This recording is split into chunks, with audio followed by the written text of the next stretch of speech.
Good day, viewers. Welcome to Afris Concept TV, your number one reliable channel where you get updated and enlightened on what is happening around you. I appreciate you for the time spent while watching and viewing our channel. So if you are new on this channel, don't forget to click on the subscribe button as well as the bell button to get updated whenever I drop any video. Trending news: the greatest challenge of the Biafran struggles. The Biafran struggle had been outgoing for over 50 years now. It's yet far from being a reality. This is because the struggle had been led by leaders who are cowardly, deceitful, and opportunists, from Ojukwu to Nnamdi KANU. All are fortune and praise-seeking charlatans. Of course, they are eloquent in expressing the Biafran sentiment, the marginalization, suspicion, and hatred, etc. But they lack the character to inspire a cause to its conclusion, except their businesses. That is what they turn their struggle into. Enterprises to exploit the Biafran masses under the guise of nationalism and the fight for freedom. Unless a sincere patriotic Biafran emerged to lead the struggle, the Biafrans must forget any idea of an independent state and join hands with other Nigerians wholeheartedly to make the nation work. There are sincere and patriotic Biafrans out there, but they are the ones being led by the charlatans.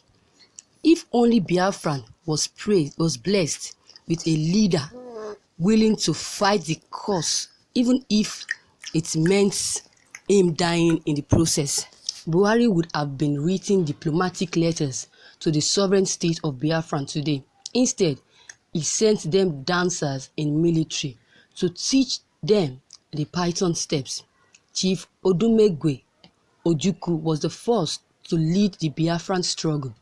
In fact, he was the head of the state during Biafran's brief existence as a sovereign state in 1967 May and January 1970. Before and during the war, Ojukwu was the subject of national adorations. He was awe-inspiring and almost unanimously loved by Biafrans. During the war, he urged people to fight for Biafra, to be even if it means to the last man, but he was the first to flee. Bundled his entire family into a plane and sneaked out of Biafran, abandoning his soldiers and people. Demoralized by this act of cowardice, the war commanders surrendered and the people lost a nation. Ojukwu's escape did not benefit Biafra in any way but himself. He returned many years later and joined politics, to the disappointment of many. The Biafran he led many to war for dead in 1970. Chief Odumegwe Ojukwu, the first and the only head of state of Biafra, 1967 to 1970. In 1990, just as democratic rule returned to Nigeria, Chief Raphael emerged to resurrect Biafran back to life with his movement for actualization of sovereign state of Biafra.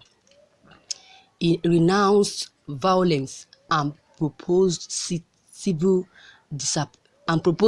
disobedience to force the Biafran cause.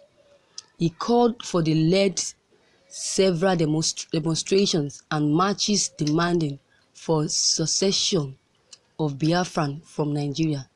Like Ojukwu before him, he was merely a mouthpiece through which the Biafrans' feelings, and inspiration were made known. He had no will of continue the struggle with the zeal it began with after several arrests and detentions. Pro-Biafran agitations by Raphael and MASSOB declined in tempo, probably due to the intense heat at the group by the government. Instead of running out of the country, Raf toned down to save his life and to enrich himself materially. That posture annoys other MASSOB members who started demanding for a radical approach. The prominent advocate of this approach was the director of MASSOB's Radio Biafran UK, Nnamdi KANU. MASSOB suspended him for not adhering to a call of renounce his confrontational broadcast and stance. Nnamdi KANU, after leaving MASSOB founded the Independent People of Biafra IPOB. At first, he appeared to be the real thing, the long-desired Messiah. He was very vociferous and blunt in commending radicalism and renouncing Nigeria and alleged atrocities against Biafran, past and present. He wanted an immediate secession of Biafran from Nigeria via a referendum, although he claimed to have adopted non-violence and civil disobedience as exemplified by Martin Luther King and Mahatma Gandhi. His unguided utterances indicated otherwise. Videos and broadcasts of his were released, wherein he had insulted other Nigerian ethnicities and also solicited for arms to fight for Biafran's cause. This amount other utterances led to his arrest and treason charge. On December 25, 2015, he had remained in detention since then until April 24, 2017, when he was granted bail. He jumped bail and fled the country, leaving his followers still dancing in Python dance music. He remained hidden for over a year, leaving his followers clueless about his state of being and whereabouts. Many died in the process of demanding his release, thinking he was either murdered or adopted by the military. And when he appeared a year after, his first broadcast was a tribute to his dog.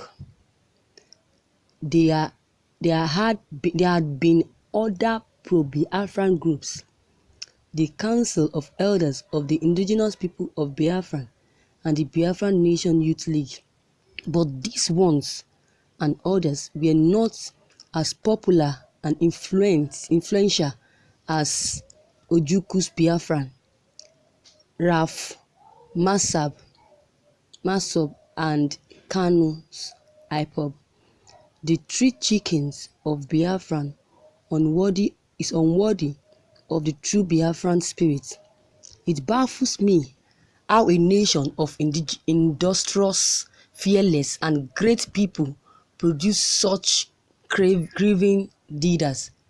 How a nation of educated, smart people be scammed by these charlatans. I realize that Nigeria has not been fair to the Biafrans, and it has made them desperate to the point that they were easily hooked by greedy opportunists who exploit ethnic sentiment and nationalist fervor to enrich themselves than to salvage a nation.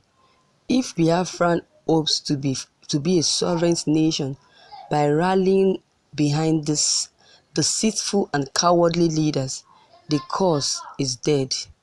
Biafran, the sun, will never rise.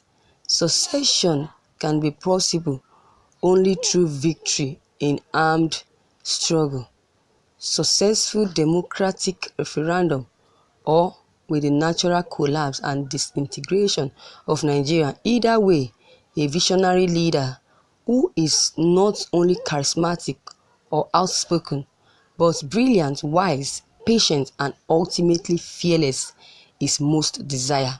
A leader who will fight for the cause without running away or guilting, even if it would cost his life or her life.